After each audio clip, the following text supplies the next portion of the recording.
me along to all these expos that an introvert doesn't like to go to, right? And he grabs me by the ear and he pulls my ass along. Because this is the way it works. You need to do this. And I go, okay, Chris, you got it. You're the bearded wonder. I understand. I'm with you. I got it. I'll take anything I can get.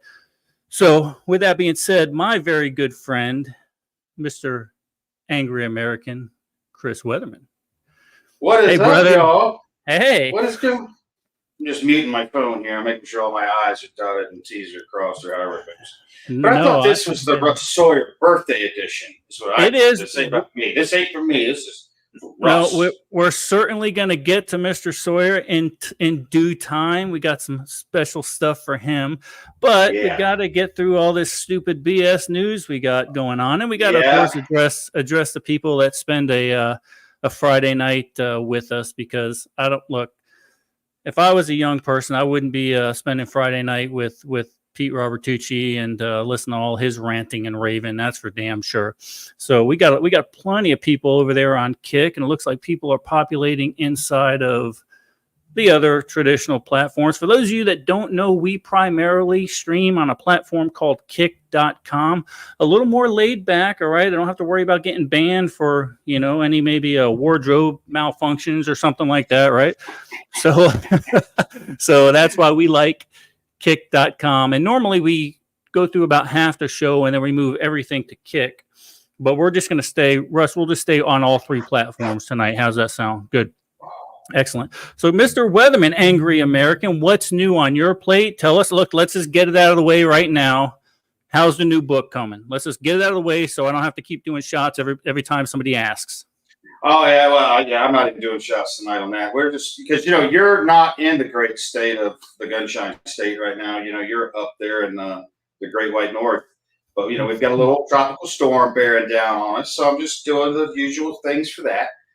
Test running generators and prepping stuff and, getting water in place and, just doing the things you do in preparation for a storm, making sure I got charged batteries and things like that. And that's about all I'm doing right now. Just good. No panic involved on my end. So just gotcha. When's your next appearance? What's the next time anybody can come out and see you?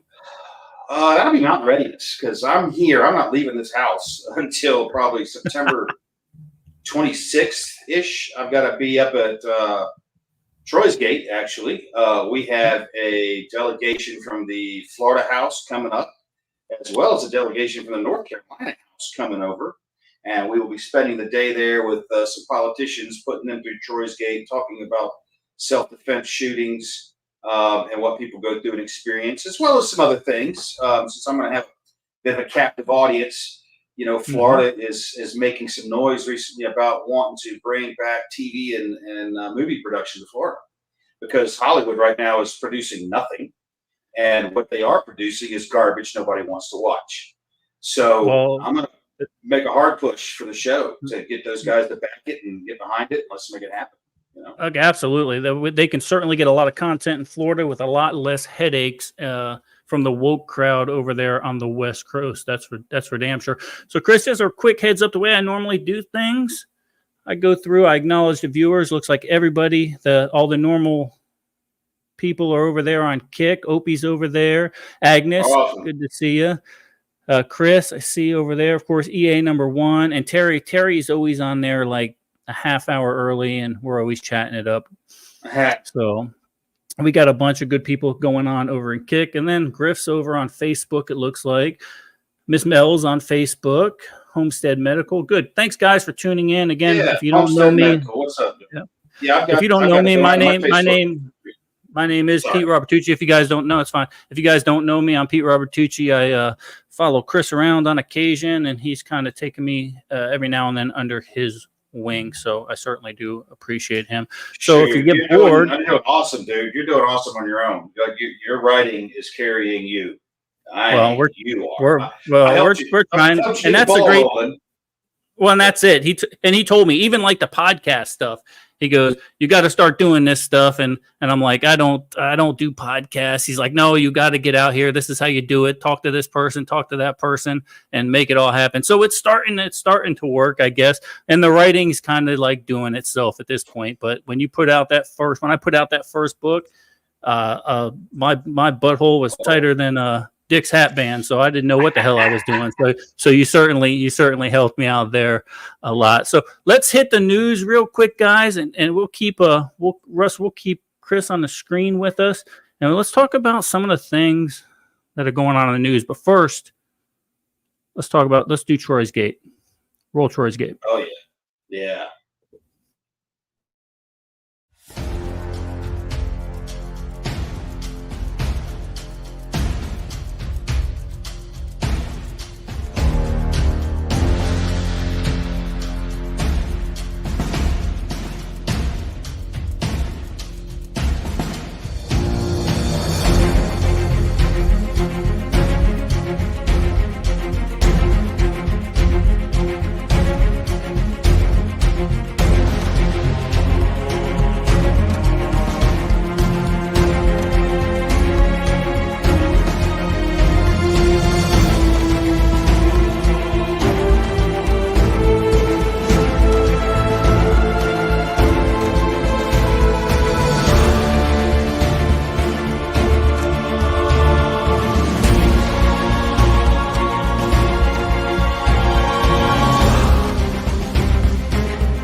There you go. Troy's Gate. It's the best experience you're ever going to have. We're going to do that right after Fallout.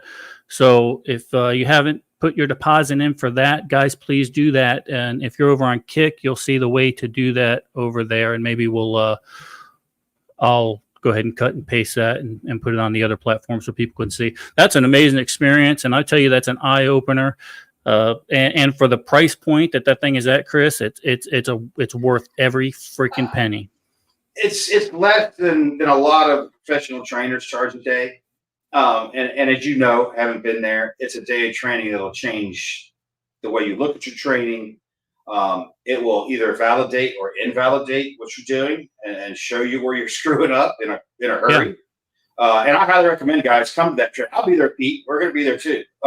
Perfect. We're going to be there for that whole thing, man, with you, because I believe that much in Troy's Gate, and that's why we're going up there in September with like I said, some politicians from Florida and North Carolina. We're going to run those guys through it and be talking with them about that because we're trying to get the laws modified for self-defense shootings so that people understand what you actually go through.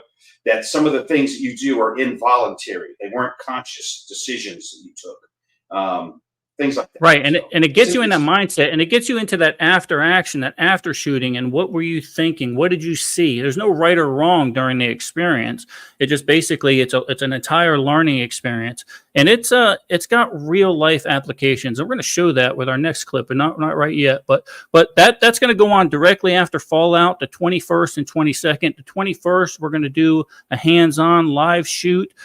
Basic pistol, getting you ready for the Troy's Gate experience. A full day with myself, Russ, Chris will be there, and we'll do that for the first day. The second day, guys, we're going to dive right into the Troy's Gate experience. And with what we have the first day, it's going to get your mind ready for what to expect during Troy's Gate. So you won't go in it completely blind. So, but if you can't do both days, please at least show up for the second day at Troy's Gate. And you will not regret that. So we've got a couple spots open for that yet. But let's talk about real world applications, because people say, you do this kind of training, but it doesn't apply to the real world, right? So I wanted to show this next video right after the Troy's Gate commercial for a reason. What you're going to see in this video is a real life Troy's Gate experience. In Hamilton, I don't know if you saw this, in Hamilton, New Jersey, police were involved in a fatal shooting. Approximately, I guess they got a call around 10:07, and they responded to a domestic, Chris. And during the encounter, a 41-year-old male emerged with a long gun. And now, when we watch this, Chris, you tell me if this is not exactly what you're going to see at Troy's Gate. Run one. Yep. Charlie. Where is he right now? He's probably in the basement. If you want, I can lead you through. It's not like a bad situation. I got you. Yeah. Whoa! Oh, shit!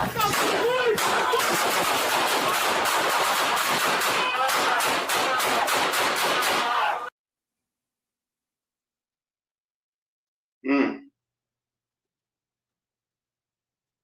Dude, do the fucking gun! Do the fucking just fire! Start it! Where is he right now? He's probably. This is officer number One, I two's can lead you cam. through. It's not like a bad situation, but.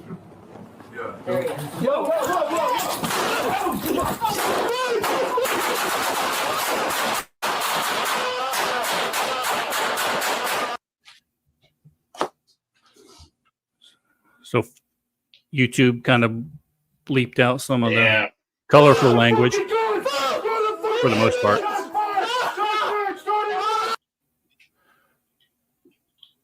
Wow, so that's Hamilton, New Jersey. Cops just walking in. That was a Troy's Gate experience. That's exactly the type of scenario you're going to see. And how are you going to react to it? There was a lot of stuff going on in that video. The guy apparently had a double feed. His buddy got shot, but ultimately he ended up staying in the fight. And I believe both officers are fine. The guy that came out with the long gun, not so much, Yeah. but he definitely stayed in the fight, which is what Troy's Gate certainly likes to teach, right? So Yeah, but that video right there is a very good reinforcer to practice your malfunctions. Everybody hates doing them. They're no fun. Nobody likes it. But right there's why you do it, because you saw him. He had to look at his gun. You know, Yeah. he didn't go into an immediate action drill. He's trying to pull a mag out. He's doing all sorts of shit wrong with a double feed malfunction. And I'm not knocking him, because he's the one getting shot at, not me. And he's taking cover behind drywall against a guy with a long gun. All he had was concealment. He didn't have cover. But right. getting on the range and working those mundane things that everybody hates doing over and over and over and over makes a damn difference. It makes a huge difference. So Perfect. So we'll go, Chris. I just saw your message. We'll go do the rest of the news. If you want to reset, did you need to reset now? Or are you I'm good right now. We'll roll with it. So everything's working. Well, let's keep doing then. Israel's been in the news a lot this week. They've been on top of the news cycle. As a matter of fact, they finally admitted that on July 13th, they killed a Hamas senior military chief, Mohammed Deif. That's one of the masterminds behind the October 7th attack. And there's been some scuttlebutt also that he might have been involved. Well, that was actually a guy in Lebanon, a Hezbollah guy that was involved. They killed him. I don't have the brief on that. They killed him, but he was involved in the barracks attack on the Marines. Israel, Israel cleaned up our mess because we're too weak to go do it. And I mean leadership, not our military, obviously. So they cleaned up our mess and actually got a little bit of payback for those Marines that were killed in Beirut. So they've been on top. So they did take him out. They finally admitted to it. So let's run clip 2.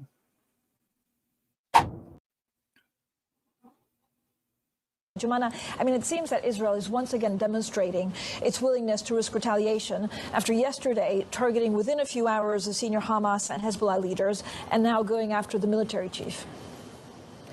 Yeah, that's right. And you raise a very good point about some of the very senior figures that they've taken out just in the last couple of days, Fran. But this, worth pointing out that this attack actually happened on July 13th. So it was some time ago. It is only today that we're getting official confirmation from Israel's military that it has indeed killed Mohammed Deif. That is the second in command, one of the major military leaders for Hamas, but this number 2 in this attack that took place on July the 13th. Of course, this follows after the assassination of Ismail Haniyeh that took place in Tehran yesterday. And so this obviously leads to the broader question of whether taking out Hamas's political leader, its senior military commander, constitutes with Israel's stated goal of eliminating Hamas's military capabilities. And the fact that they have eliminated so many senior commanders within Hamas and Hezbollah's senior commander, the right-hand man to Hassan Nasrallah in the matter of days, lends a lot to the view that they have been achieving a lot of their military goals just in the last 48 hours. Go ahead and cut that off there. Get rid of that. So I'm not going to keep Chris going through these things like we normally do for 4 or 5 minutes. But Israel is expanding. No, I got you. Israel is expanding the war, and rightfully Yeah. so. Okay, they're constantly getting attacked from the north. They still got a lot of cleanup to do over in Gaza. And I don't know if you guys remember, and Chris, you could talk about this a little bit. The Olympic massacre that happened with the Israeli back in the day. Oh yeah. Israel was killing people that were associated with that decades after that. They Yes, will they not were. give up. They will They not don't give forget. up. No. I mean, they're still hunting Nazis down. You know what I'm saying? Like they still have active cells looking for real Nazis from World War II. They still hunt those guys down. So no, they don't forget. Yeah, the latest guy. And they do it. Go ahead. They will actually go out and do it. Mhm. Is the thing. They will. You don't turn their list. There's only one way off of it. So Yeah, they're and that's 100% correct. The latest years back, the way they ended up getting one of the last guys that was behind that Olympic massacre is they knew he was going to visit his mother, and they planted C4 inside of his cell phone at his mother's house. Or not. Wow. Right, it wasn't his cell phone. It was her landline phone. They didn't have cell phones. Yeah, so they actually snuck in the terrorist mother's house, planted C4 in the receiver, in the microphone, and blew the guy's face off. So they are not going to forget. The Mossad is they got a long memory and they got long arms, and they are not going to forget. So part of what actually happened in that last newscast was they talked about the political leader that was killed in Tehran. Okay, and that was Ismail Haniyeh. And he was assassinated on Wednesday. It was originally reported that was an airstrike by a drone, potentially. But just yesterday and today, they found out that the Mossad, allegedly, Israel's not taking credit for it yet, but planted an explosive device inside where they knew he was going to stay. And they did that 2 months ago in anticipation of him going there. In the middle of Iran, in their capital city, he goes to this funeral or for this inauguration for this Iranian president. Comes back, he thinks he's going to have a good time. Next thing you know, his whole room blows up because they knew he was going to be in there. So it just lends to the intelligence arms of Israel and how far they will go to get retribution. And they are not going to stop. So it's good stuff. No. And we've got our good buddy Emery, who's involved in some of that, and I've stayed in touch with him. He's not talking much, can't talk much, but he's well. For all those out there wondering, Emery's doing fine. And when he comes back, he'll have some stories to tell. So we'll leave it at that. Right. So that was Russ. That was the clip I just deleted since we're kind of doubling up on it. But so yeah, the political arm of Hamas is now dead, and they're all freaking out, Chris, because they're going. That was their lead negotiator. There is no negotiation. Here's the negotiation. No. Hamas drops their arms, they give up, and they die, and they get all the hostages back. That's the negotiations. Okay, that's the way it's going to work. And then no matter what the rest of the world says, Israel has the right to do that. So, well, at this point, what Israel's done to Hamas, it's going to be a decade or two before they get even close to the kind of reach that they had leading up to the October surprise. Israel really has. I watched the detonation of a 4-mile long tunnel the other day, where the Israelis went in and planted explosives in it and dropped 4 miles of tunnel at one time. They are not playing around this time. It's all coming out, and and hats off to them. It needed to be done, and they're doing it. They're doing and the thing of it is, Netanyahu said on the onset, we are changing the geography of the Middle East after this attack. It's going to change forever, and there's no doubt in my mind that he is certainly going to continue on as long as his populace allows him to do that, because they're already worried about. It's funny because you got the Jewish people that have the different sects, right? And you got now that he's saying there was one that was immune to being drafted for their service, but he says, "Listen, we need manpower, so we're bringing in all you guys." So, he's not gonna quit, and he's right. The landscape is changing, and depending on what happens in November, Iran needs to be shitting their pants right now. Okay, because They probably are very nervous. They said they're going to retaliate. They vowed to retaliate against Israel for the hit in Iran or in Tehran the other day. But what are they going to do again? Launch another bunch of ballistic missiles into the desert that don't hit shit, and wave their hands and say that they retaliated?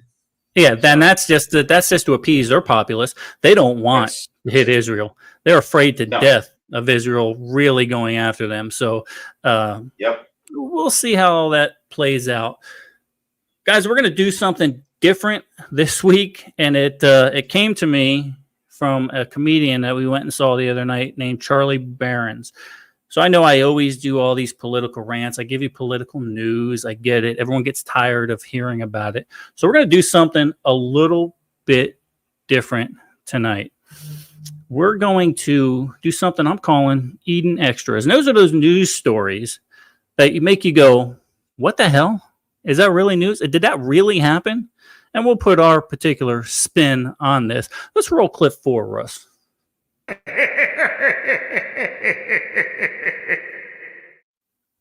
Hey, it's me, the D-O-double-G. In this week's Eden Extra, King Charles bestowed a royal title on a rare goat breed. Arabs all around the world are applauding this, saying, and I quote, God is good. Now all of our people will have a chance to sleep with royalty. Thanks for tuning in to this week's Eden Extra.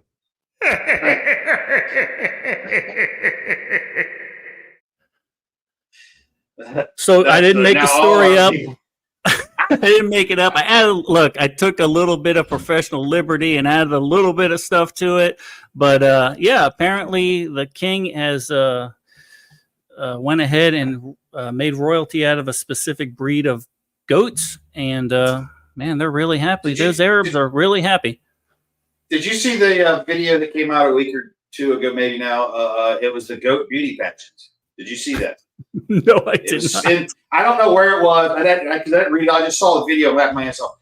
It just this breed of goats over there where they're breeding them to have these asses that look like a woman's ass. I mean, and that was the angle that you were viewing. You weren't looking at the goat's face. All these goats are staying up, their asses facing the crowd, and it was a beauty pageant for this particular breed of goat.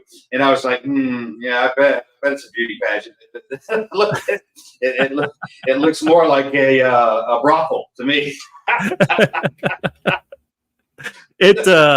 And as I scout, you know how I am about these podcasts and stuff. I'm so anal about them, and I spend 3 days in the bathroom just getting ready for them because I hate being in front of the camera. But when I saw stuff like this, it kind of give it a little levity to it. So I kind of dug that. We do have another Eden Extra, Russ and Chris. That's going to be from the great state of Wisconsin and from a city made famous by that patriot, Kyle Rittenhouse. So we have something that was actually a public service announcement from the city to help fill potholes. Let's run 5.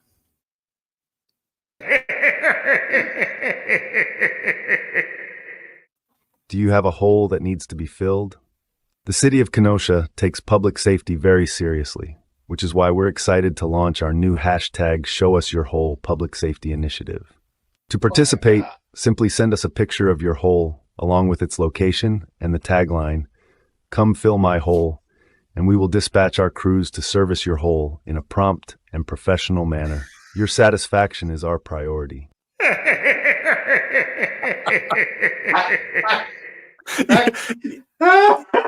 You just can't make this shit up.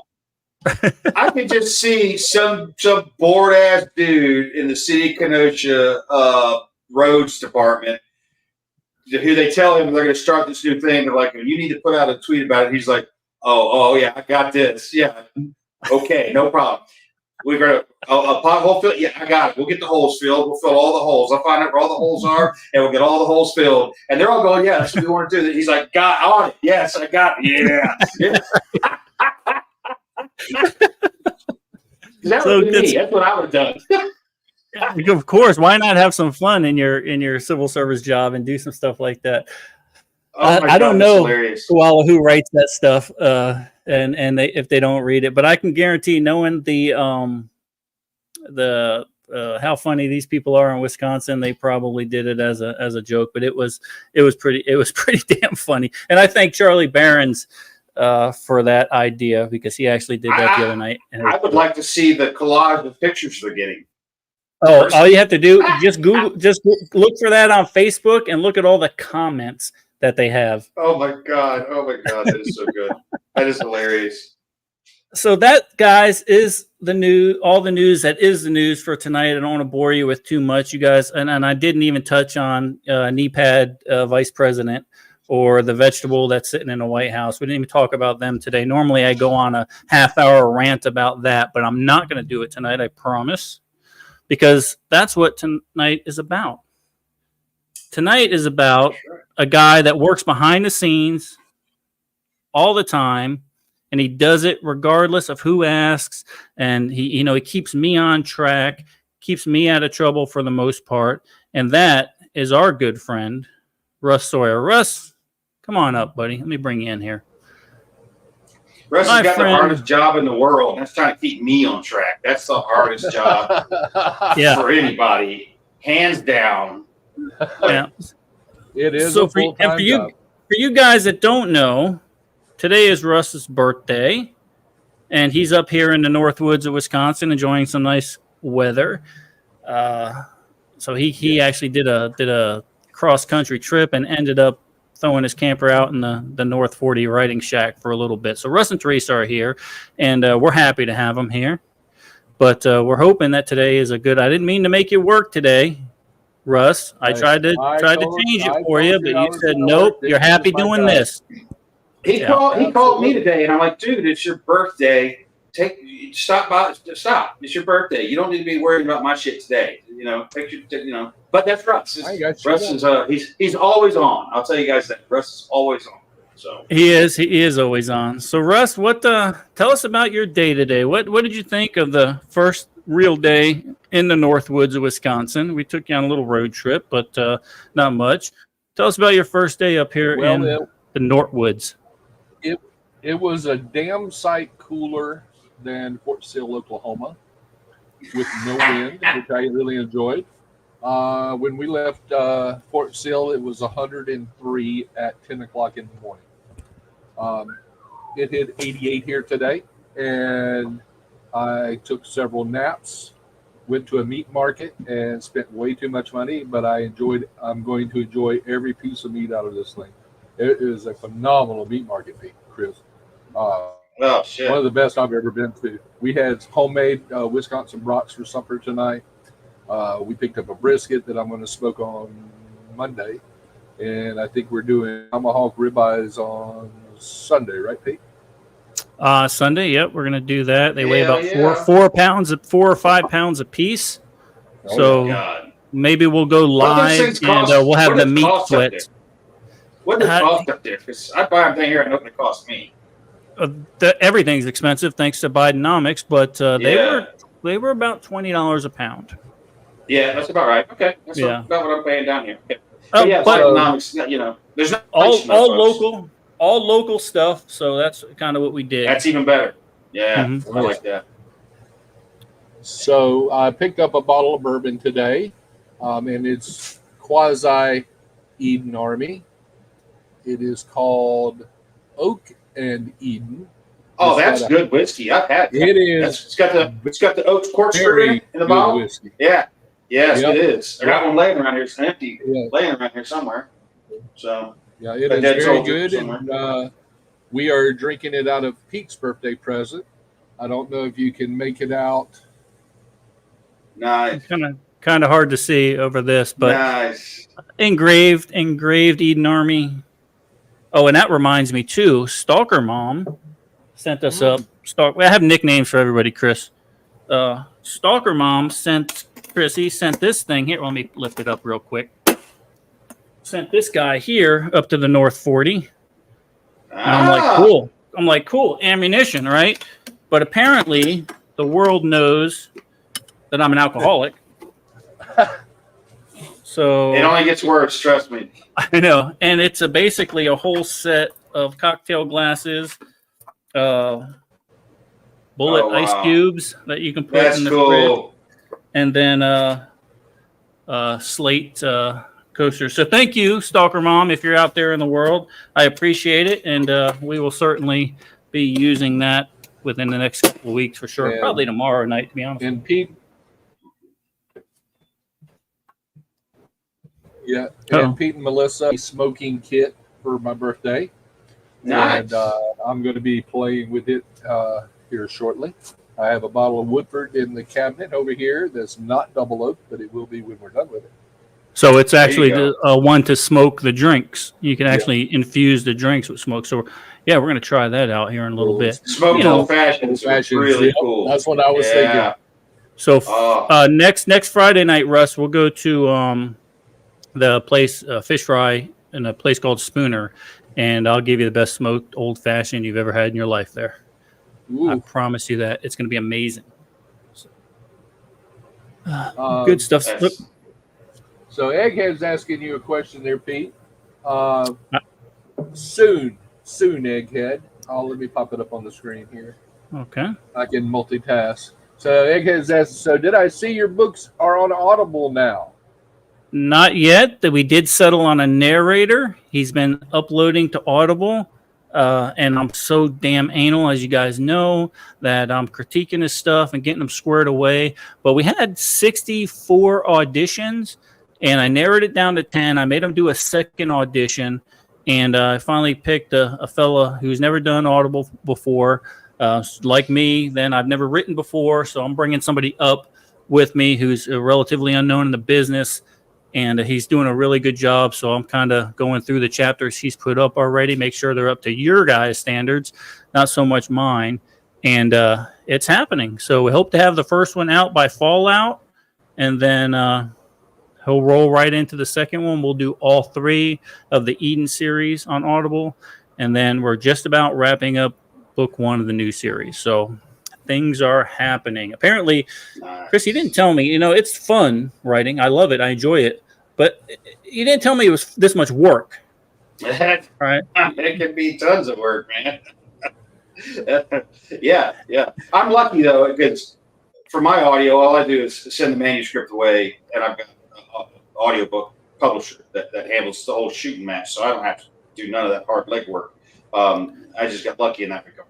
So I know some of the tribulations you're going through, but I only had like 4 narrators that I had to do auditions for and pick Duke like immediately. He was like I think the second guy I listened to, and I was just like, yeah, I don't need to hear nobody else really. This guy's it. And and that's what I told my audience. I go, look, guys, we all love Kevin Pierce, we all love Duke Fontaine. So when you hear a new guy, you're going to be like, I don't like this guy so much. But I went through the whole, I love Duke Fontaine. And then I heard Kevin Pierce for the first time. And I'm like, I don't like this guy. But guess what? Kevin Pierce is one of the best in the business, right? So that's what I want you guys to bear in mind when you hear our new guy, because he is, it's funny, Chris, because I asked him, I'm got him on an interview. I'm on the phone with him trying to be all professional. And I go, so Chris, you ever done anything on Audible before? And a long pause. I don't get nothing. So I think I lost connection. I go, Chris.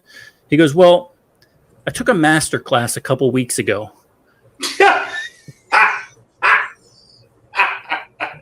I kind of scratched my face and I go, you're my guy. You're my guy. You're in.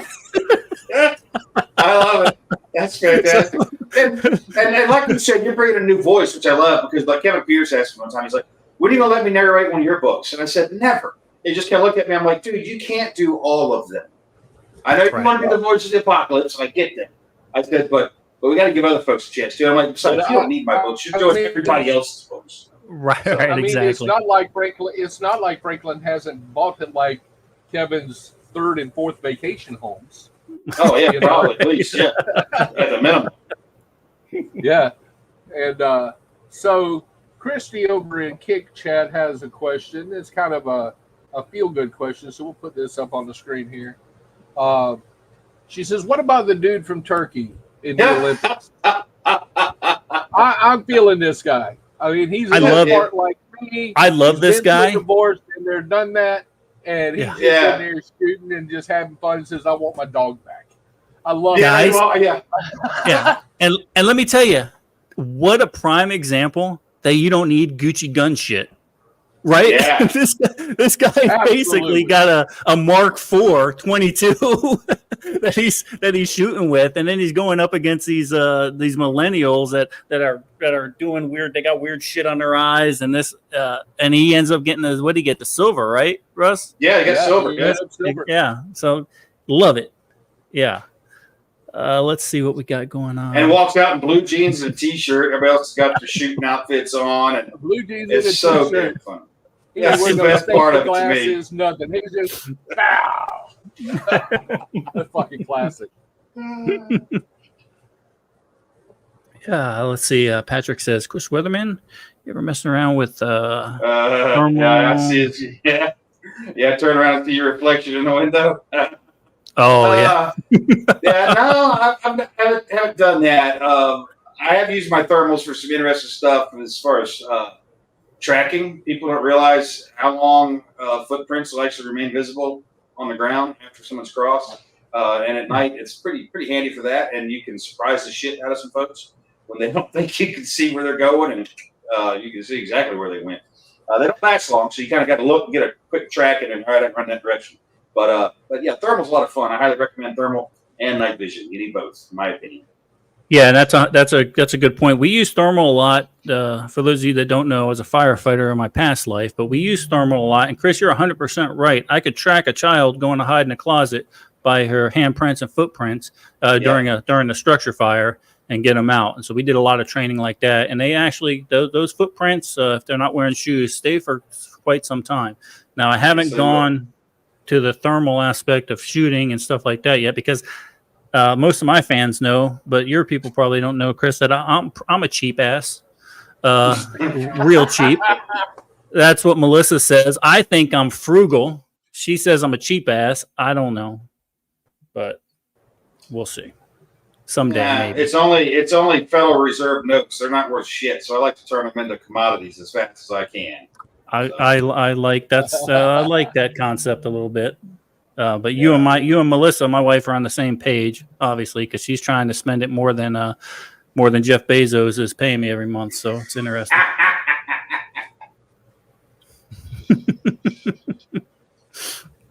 So again, for you guys that don't know and you're watching over on Chris's channels, my name is Pete Robertucci. I scribbled a couple of books, and this is our podcast. We do it on Friday nights. We're thinking about moving to Thursday nights just because we're missing all the Friday night fish fries up here. So we're thinking of moving it to Thursday nights, and our primary platform for doing that is kick.com, and I'll put a link up for you guys in case you're busy and you're not doing nothing else. For those of you guys that are here off of my channels, like just today, somebody asked me, like, who else do you recommend in the genre besides myself? And I immediately just said Peter Robertucci and Franklin Horton, because those are the two guys I'm going to throw out before anybody else. And there's other great writers out there, guys, but these just are two guys who are good friends of mine. I was kind of there when Franklin got started. We met right with his first book. And was there with you from the beginning of yours. It's awesome seeing it come up. So I'm always tossing y'all's names out there to support you, because that's what we do. The rising tide lifts all ships. So yeah, and this genre in particular, everybody's just so welcome in this genre. I've gotten so much advice from Franklin, but I will say, guys, yes, he does recommend buy my book so he can have time to write. Chris can have time to write his books, but This is Chris and Franklin, all right. They're up here in the genre. I'm treading water, so don't think you're gonna get the same quality product as you would get from these guys. I'm treading water, but I will say, from book 1 to book 3, I've actually started to take it a little bit seriously, and they're getting much better. So. So when you read book one, don't just throw it in the fire. Read book 2 because it gets better. I promise. Oh, trust me. If all these guys got through my first edition of Going Home and continued with the series, you got nothing to worry about, dude. If you saw the first edition of Going Home, Pete, you would piss yourself laughing just by trying to read it. It was so bad.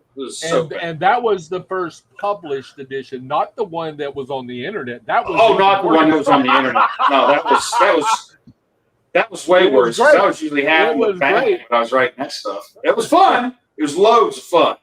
It was great. Oh yeah, we had a ball. Well, and writing it, man. well, that's what I told my editor, Katie. I go, look, I go back and I want to redo book 1. And she looks at me. We're on a Zoom meeting. She looks at me and goes, "Shut up. You're not doing that. Keep writing new books." And I go, "Yeah, but I want to go revisit book 1." And she goes, "No, I told you to shut up. You're not doing that. Write another book." Yeah. And I go, Well, like I do with all women. I go, "Yes, ma'am." And I just do my go do my thing. So. well, and speaking of new books, the new book that Pete is currently working on is really, really good so far. Yeah, so the new What book we is going to be a read- spin-off of this of the Eden series, but it's not going to be. It's going to be a guy that's really not a prepper, just a guy that's got to come up here, take care of some business, and gets thrust into it. He's not a prepper, and he's having a hard time fitting in. Let's just say that. But I think there's a spot for that. You know, everybody's not Navy funny. SEALs. It's funny. The book I'm working on right now is the same thing, except my guys are roaring alcohol. That's awesome. That's awesome. And And Franklin has a book like that. It's a Way of Dan series, and it's one of my favorite series for Franklin because it's just like a normal dude, right? And he just wants to sit there and drink and be left alone. And ultimately, in this preparedness business, that's all we really want. Just leave us the hell alone. Leave us alone. Let us be. Yeah. Let us be. So, and that's what I say in book 1. Look, the whole damn city of Daytona Beach can burn down. Just don't bring them onto my 10 acres. I don't care. Yeah. Have at it. Have at it. Yeah. Let's see. We're getting a lot of. Yeah. Oh, Chris is. So, Let's see. yeah. Opie wants to know when the next Cry Havoc is coming. Will wants to know if you're working on Rambling Man 13 and the other book all at once. So I'm working on several projects right now. And so I also recently learned to start telling people no. I'm saying no to a lot of stuff so that I can have more time at my keyboard. I canceled a bunch of events and stuff because it was interfering too much in the writing. I was trying to always be out there where, I can hang out with people and interact, do the events, be around, but it was really impacting my writing time. So I've cut all that back to give me more time behind the keyboard. We'll still be out doing stuff, but the books are the top priority, and I'm treating them as such. So, we're gonna have And that's kind of what everyone's telling me. They're like, look, you're making money on your books. Write books. Yeah. Write books. Write books. Exactly. That's where no one's tuning into Pete's podcast because he, goes out and does videos on cutting his grass. They're tuning in because I write a book. So, that's kind of where we're at in that. Patrick Seven has a comment for Chris. I'll pop it up here on the screen. Yeah, I see him there. Talking about looking at his footprints. Oh yeah. That anecdote, I never thought to look at the residual heat from footprints. Now I'm walking around my apartment looking at my footprints. Looking at my footprints. Well, and Patrick, lay down on the floor for a minute. Lay down and assume like a prone shooting position and lay there for, 30 seconds or whatever, then get up and then take a quick peek with your thermal and you'll see exactly what I'm talking about. And then for all you guys talking thermals and getting in thermals and all that junk, you need to start looking at thermal mitigation once you do to hide from this stuff. Because once you see the value of it, you can understand how if you ain't got it, the other guy does, you don't stand a chance. But if the other guy's got it and you do understand how to mitigate it, you can increase your chances a whole lot. So absolutely. Yeah, and they've got portable drones right now that are equipped with thermal. They're equipped with night vision, and they're relatively affordable. And so if I'm surveying a spot, guess what? I'm putting that dude up. I'm looking around because I know no one's going to know how to mitigate that thermal signature, right?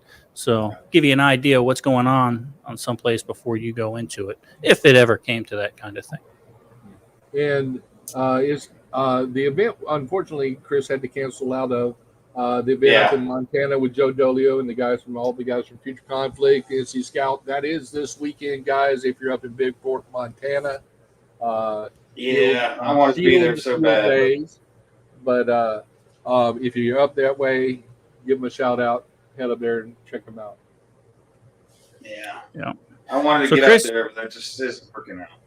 So you're just going to hang out at the house till September, kind of enjoy your free time with Mama. And no, I'm going to enjoy my time writing. I'm here concentrating on writing. I've got a plan. I'm going to hold myself accountable, and I'm going to get it done. So, I mean, I wrote Going Home. You guys can remember, I wrote my first book in 90 days, working a full-time job. Oh, jeez. At that rate, I should be cranking them out, but I've been spending too much of the time doing other shit. I'm putting all the other shit aside. It's off the table for now. So yeah. Well, what you've taught me is there's a lot more to this whole thing than just writing. Like we said earlier, the podcast and the events and stuff like that. But like everyone's also telling me is nobody knows you if you're not writing.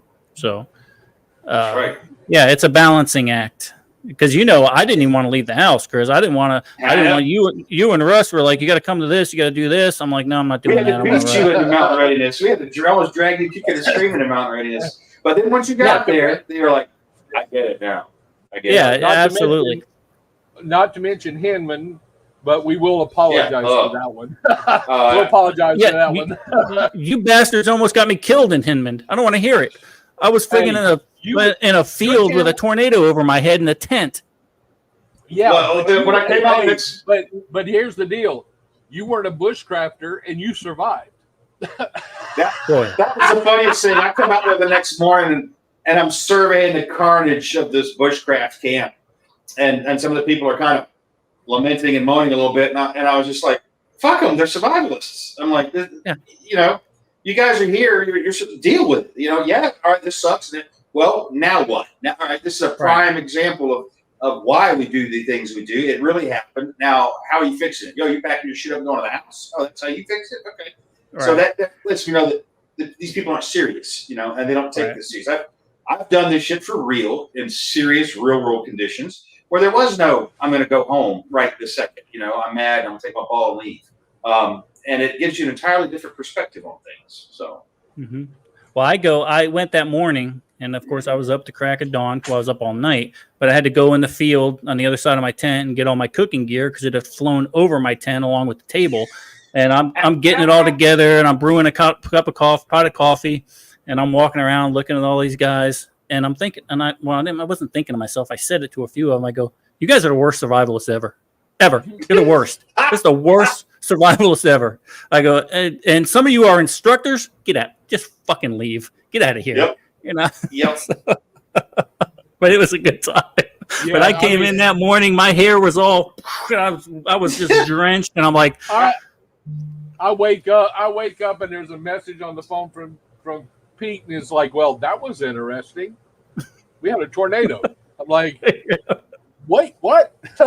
Yeah, we're like, we didn't notice. We were down in a holler on a river about 30 miles away, probably, I guess, 25 miles away. Yeah, we didn't notice shit. We didn't. It was funny because I'm laying in my tent. I'm roughing it, and the wind starts about 3 a.m. And it's just I'm just waiting for my tent to just go. And I'm laying there and it was cold as shit. I'm laying there in my sleeping bag, and I go, I guess this is how I die in a fucking field in Kentucky. I guess this is how I rate how much of a badass we are. I'm a firearms instructor. I've been through some shit. I guess I die in a shitty field in Kentucky, where nobody's probably even reading books. I got this.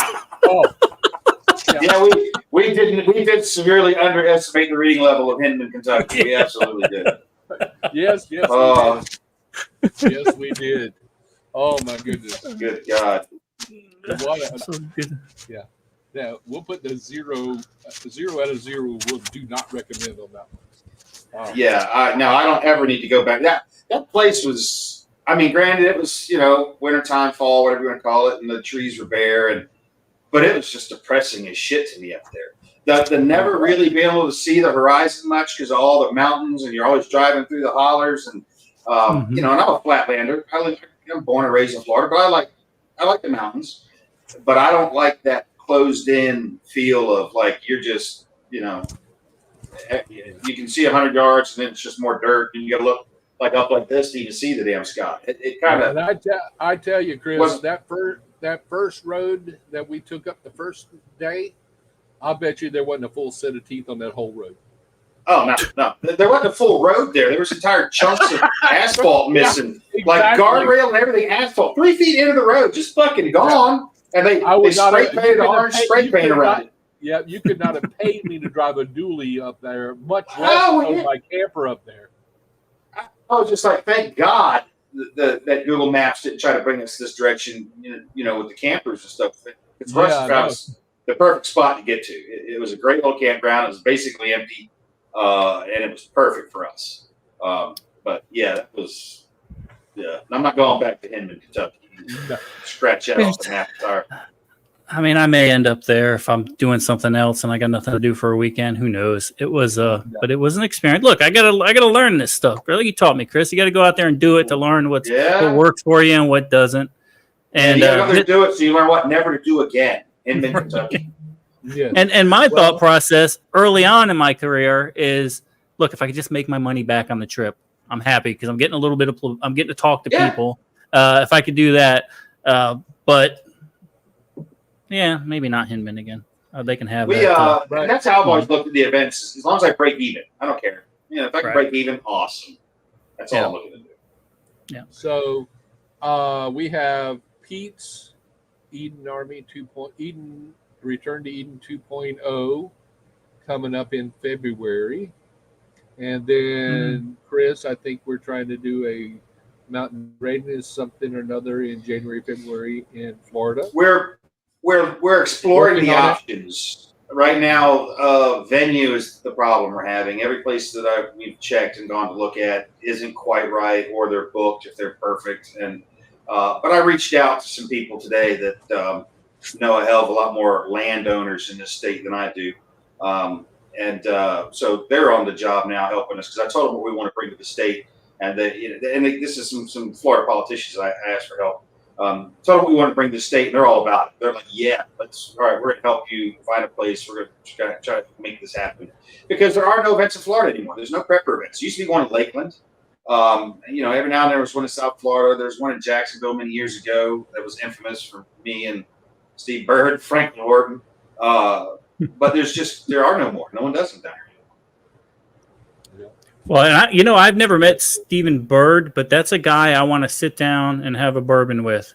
He's a great guy. Yeah, I follow him on Facebook, and I think me and him think a lot alike. And I do have a drink with him one day, that's for sure. Yeah, Chris, wasn't he at Heritage Life Schools that year?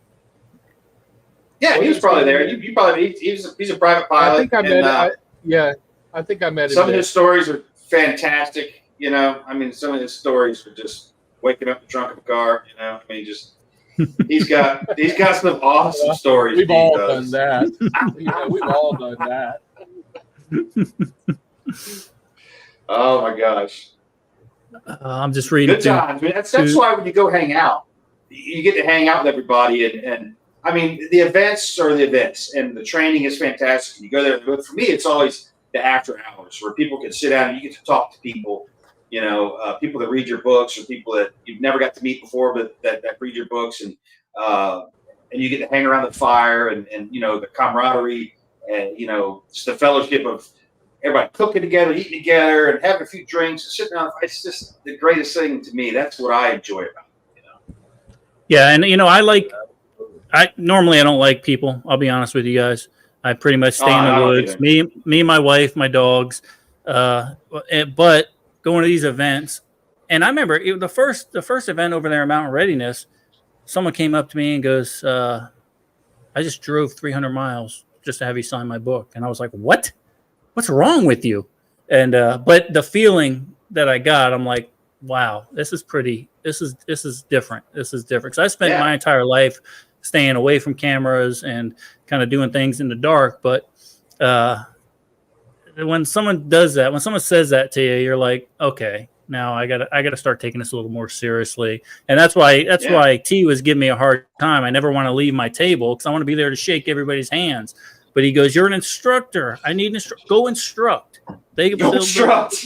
Yeah, put thing on your thing, say I'll be back in an hour. I'm instructing a pistol class over at Mountain Red. So I'm slowly starting to evolve a little bit, Chris, even though I know I've been fighting you guys about it constantly, but I kind of get it. It's all right. All right. And I want to give a quick little update to folks that have been following the Canine Reaper thing and all. And he was having a problem getting his visa. He's been denied by the U.S. Embassy 4 times in South Africa with no explanation whatsoever. So I've reached out for some congressional help, and it's looking like we're going to be able to get his visa for him now. Wow. Just waiting on the resolution of this. I had to reach out and get some help from the lovely Kat Kamek. She's an awesome person, love her to death, and her team is presently at work getting his visa approved because there's no reason to deny it whatsoever. We provided all the documentation, everything that they've requested, and then some, and they're still giving us a hard time. But I think now we'll get him approved, and we're going to be good to go. So cool. Perfect. Well, I got a couple of comments off of kick there, Pete. Corey's talking about he's going because Mrs. Gnome and the Gnomettes will not be coming because they stuff they got to take care of. But he says he's going to try and get the Forerunner set up to SUV camp. If not, I'll be in a tent. Doesn't make sense to get a trailer for just me. To which Kelly Mercer responds, and I'll just leave that up there for a minute. Don't take lessons from Will. So Will, I'm sorry, but we're gonna put you on blast for a minute. And the only reason we do that is because we love you. So Will's a great buddy of ours. He comes to a lot of events, and he's really one of those guys that has your back, right? But he came to Last Mountain Readiness, and he decides, because he's a preparedness guy, right? He's going to come. He's going to sleep in the back of his truck. He's going to put up a nice tarp. He's going to get it all going. It's going to be nice and comfy. But a storm came through. And I don't know if you guys have ever seen videos like from Haiti after a hurricane goes through. The shanties that have like blue tarps all over them. Well, that's how Will ended up. That's how his mountain readiness ended. So I think that Will, that's a lesson learned for you. Just like when we did Eden Get Together 1.0, everybody knows now how to deal with ticks, right? Yeah. Figure it out. Stay in a camper.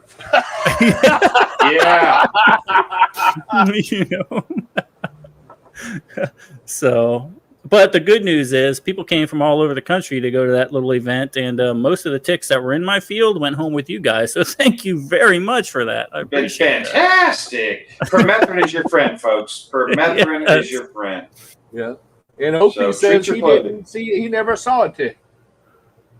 Yeah, because he was set up in the right spot. He was right there where the chickens used to be. So the guy knows what he's doing. And this is a good point. He was by himself. He wasn't trying to have any privacy. Christian guy. Sorry. So Patrick came up with a good point. He goes, rent a U-Haul, sleep in the back of the damn thing. Absolutely. Why not? Especially that time of year for fallout. It's going to be nice and cool. Throw a cot down in that thing, and then that'd be perfect. Rent a U-Haul truck, hell yeah. And what do you get? Those $19 a day or something like that. So good deal. Well, guys, we've been going for an hour. I'm going to leave. Chris, you give us some parting words, Mr. Chris, and then we'll go over to Russ. Guys, just keep doing your things. For those Floridians out there, we've got a little storm bearing down. I'm waiting to watch the ensuing chaos that always comes with these things. I was out today doing a little looking around and was noticing there really wasn't any rush for anything yet.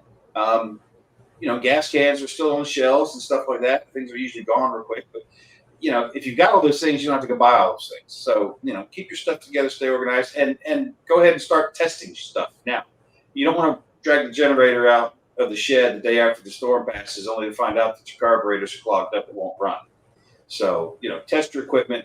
And like my good buddy Alan Kay always says, if you stay ready, you ain't got to get ready. Good point. Well, Chris, Angry American Weatherman, I sure do love you, brother. I love everything you've done for me. I love hanging out with you. Oh, man. And I can't wait to get you up here in the Northwoods, and we'll really raise some hell up here. We'll get up there. I'm going to come up one time. We'll get Russ and Teresa up there, too. We'll all come up and hang out, and we're trying to get the Hummer trucked up, the Humvee trucked up to Mountain Readiness. We got some friends that do hot shot deliveries, and they want to come to Mountain Readiness. And I was like, perfect. I'll get you in and take care of you. If you'll just bring the Hummer on your trailer, I'll even pay for your fuel so we can have it there. So we're trying to get that brought up. Good but I just idea. want to end on a happy birthday, Russ. Love you, brother. And thanks for everything you do. It's a thankless and relentless job. I know, following me around and trying to keep me pointed in the right direction. But I genuinely do appreciate everything you guys do for me. So we really do. And Russ, what do you got to leave us with, brother? Well, man, the outpouring on Facebook, all the comments, guys, thank you. It's I get to hang out with two of my best friends for tonight for my birthday. What can else? Hell yeah! Yeah, what else absolutely. can have been asked for? Thank you guys for all the comments, and let's go fishing. We're going to fish tomorrow. So, yeah. Hell yeah! Y'all can catch the damn fish, man. Spot. Shit, yeah. Yeah, we're going to catch a bunch of fish tomorrow, so Lala can have a fish fry, and then we'll go next week so we can have a fish fry. Yep. So we're gonna fish with Lala. Lala's gonna be. We're gonna be on his boat. So here's the thing of Lala. If you guys have read any of my books, especially the last one, Lala's got an interesting clock when it comes to fishing. We could be in the middle of catching just throw the thing in and you bring a fish in. Throw it in, bring it. I mean, just as soon as the bobber hits the water, right? You're bringing a fish in. But it's Lala says it's on like Donkey Kong. But when Lala runs out of beer, I don't care what kind of fish you're catching. I don't care if you caught the world record fucking bass. We're going in. And we're going in fast. So Lala over there on Kick, busting chops. So yeah. So I have one more shout out. Number one to my lovely bride, Teresa. She keeps me straight, keeps me taken care of. And thank you, Melissa. I don't know if you guys can see it because my lighting sucks tonight. Melissa got me a little happy birthday sign up here. So dig it. It is what it is. Teresa was in here putting it up. I'm like, what is that? And I look around. I'm like, really? And she's like, Melissa's making me do it. She said, Melissa did it. You don't blame me. So, yeah. But it is what it is. I've had a great birthday. Thank you. Good. Chris, if you remember, Chris, give me a shout tomorrow. And you had something to talk to me about. Give me a shout. I'll have nothing important, dude. It's nothing important. We'll get it. Might even be next week. It's just I want to ask you a couple questions about some stuff you're doing because I'm looking at making a change on something and to speed my process up because we'll talk about it on the phone. I got the person you need to talk to. Good. That's all right. You know what I want. So yep, I do. Okay. All right, Chris. Well, thanks, brother. Russ, thank you. I'll see you at the campfire in a couple seconds, Russ. And Yes, I'm going to go ahead and go full screen with me, and I'll give the parting words for the evening. Yes, sir. Thanks, guys. Love you. All right, guys. Thank you very much for tuning in. I know it was kind of a short show tonight, kind of a Russ Sawyer special occasion. So, again, my name is Pete Robertucci. If you're not catching me, if you're on Chris's stuff, you're not catching me, I put up a couple of links, so I'd appreciate if you would follow. That'd be kind of cool. We do this every Friday or Thursday night. We go through some current events, and then we occasionally have some industry experts on the show. But normally it's just me ranting and raving for the most part. So, but it's pretty damn entertaining. So with that being said, be safe out there, everyone, especially you people down there in Florida that's going to get this tropical storm. But if you can't be safe, be dangerous.